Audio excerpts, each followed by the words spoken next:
Atomkraft. En energiform, som med vores matematiske udvikling har været i stand til at udnytte og udvikle gennem fysikkens love. Hej Dr. Atom. Goddag. Ja, jeg har lovet at forstyrre dig midt i din bog, fordi du gerne vil lære os en del om, hvad uran er for noget. Ved du ikke? Jo. Nemlig når vi taler om atomkraft, kan vi jo ikke komme udenom brændstoffet uran. Uran er en fast masse i form af krystal, som man finder i ganske små mængder i alle former for klipper, jord og vand. Man kan finde uran næsten overalt i verden, men Australien har ca. 70% af uranbeholdningen. Dog i lande som Canada, Rusland, USA, Kazakhstan og få dele af Afrika produceres der også store mængder af uran til atomkraftværk. Uran har et smeltepunkt på 1132 grader Celsius og et kogepunkt på 4131 grader Celsius. Det er 65% tættere end bly og næsten lige så tæt som guld. Det er altså en meget kompakt masse, hvor der kan udløses meget stor energi. Det er det første stof, hvor man konstaterede, at en nukleær kædereaktion kan opretholdes. Ja, Dr. Atom, jeg får også helt lyst til at danse, når du står og fortæller os og viser os de flotte billeder af, hvordan uran virker. Men vil du så også danse os igennem, hvordan en kogevandsreaktor fungerer? Reaktoren indeholder vand og uran. Når uranatomerne spaltes, frigøres energi, som får vandet til at koge i reaktoren, og der dannes damp. Dampen føres videre til turbinen. Damptrykket får turbinens skovle til at begynde at rotere rundt. Turbinen driver elgeneratoren, som skaber elektricitet. Elektriciteten transporteres gennem højspændingsledninger til forbrugerne.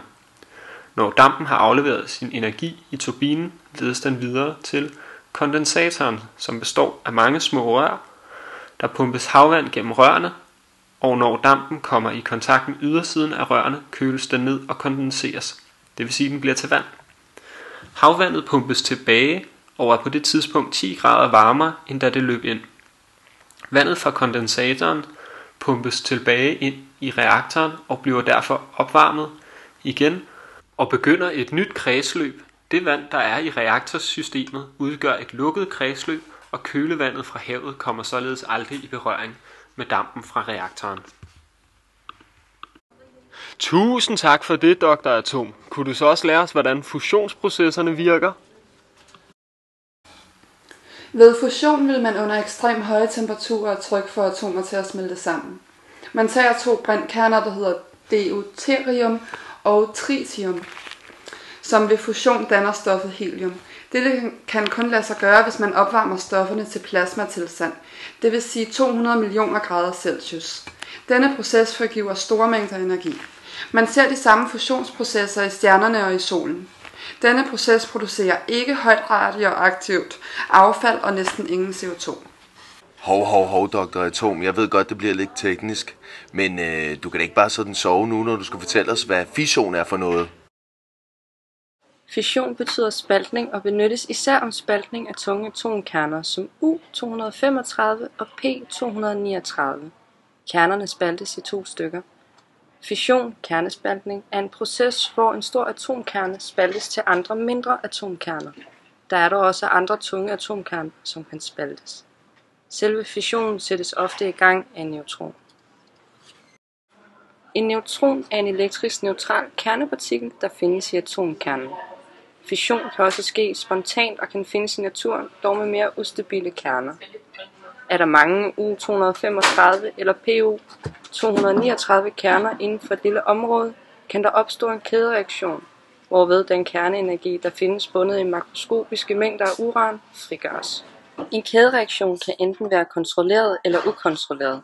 I kernekraftværker kontrollerer man så vidt muligt kædereaktionen ved at placere stænger af et neutronabsorberende materiale, f.eks. cadmium, i brændsler. Ved at trække stængerne ud eller skubbe dem ind, kan man henholdsvis accelerere eller bremse kædereaktionen.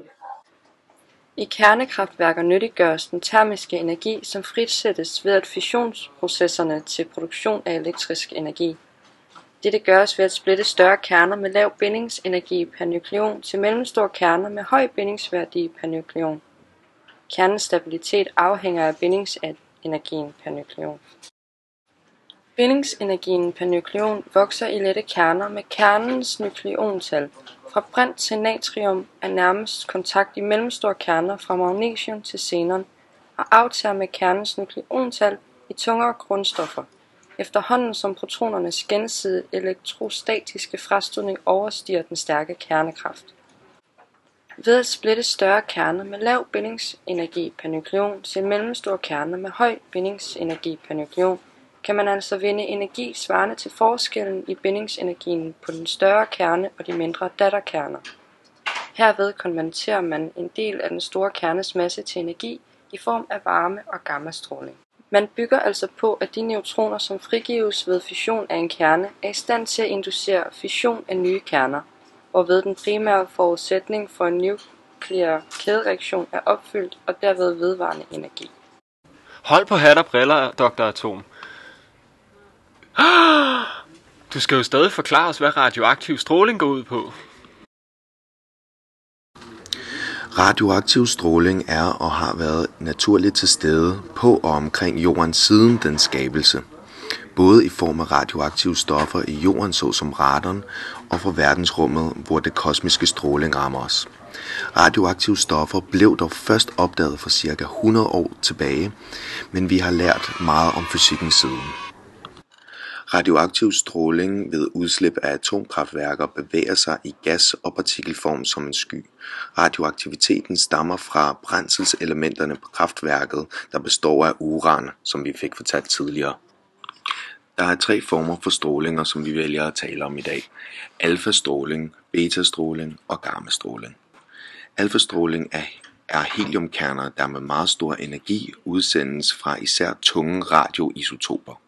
Ordet isotop betyder på samme sted, og det skyldes det faktum, at grundstoffets isotoper har samme placering i det periodiske system. Alfastråler er meget energirige, 1-10 megaelektronvolt, det vil sige millioner. Men alfastråler har dog en meget kort rækkevidde. I luften kan de cirka kun række 4 cm og kan højst trænge igennem 1 mm, hvilket svarer til et ganske almindeligt stykke papir. Betastråling består af negative elektroner, der med en stor energi udsendes fra atomkernen.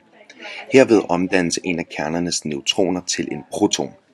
Betastråling har typisk en energi på 1 megaelektronvolt, og rækkevidden i luften kan de cirka kun komme 5-10 cm.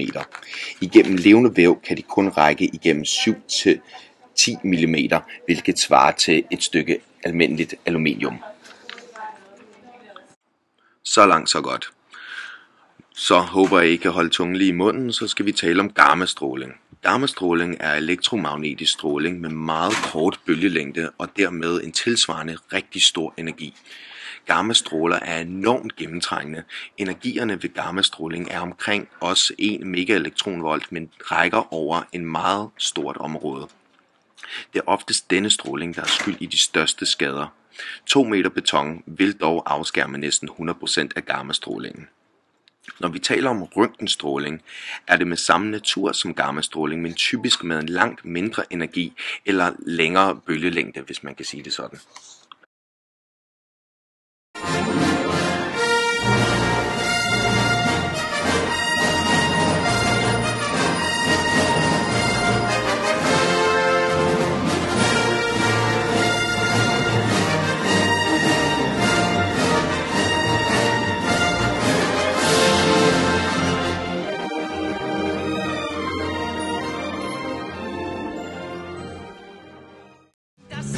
Energi og kernekraft og fugle sang og højt hurra fordi